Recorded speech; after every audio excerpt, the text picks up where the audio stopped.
What's up, guys? With the recent uptick in coronavirus cases in the United States, especially in the state of Texas, measures should be taken to reduce your chances of contracting this potentially deadly virus. Okay, so number one, you should be wearing an N95 respirator if you're coming into close contact with individuals who are suspected to or confirmed to have coronavirus. Second, purchase a hazmat suit like this. Just looks cool, is cool. Look good, feel good, as I always say.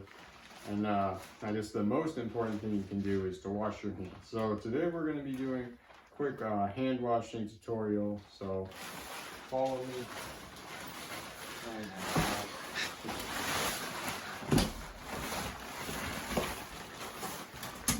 Okay, guys, here in the bathroom. Let's say you just handled patient 0 in Tyler, Texas. Dying. Turn on the water. Hot water is preferred. Sometimes you don't have a choice. You're gonna have to rinse your hands. Okay. The recommended amount of time that you spend washing your hands is 20 seconds.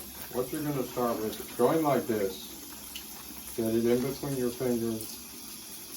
And then progress to your thumbs and under your fingernails. Important. A lot of people mess this up. And you gotta, just kind of rub your hands together and then rinse until you get all the soap off. So if you screw this up, it's kind of oozy.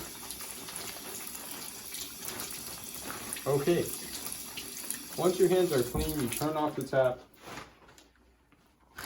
You need to dry your hands, preferably using a paper towel, but if paper towels aren't available, normal towels work too. Okay, and that's our hand washing tutorial. So that's pretty much the #1 way you can prevent getting sick from coronavirus or pretty much any other respiratory illness. So yeah, stay healthy and don't die. See you next week.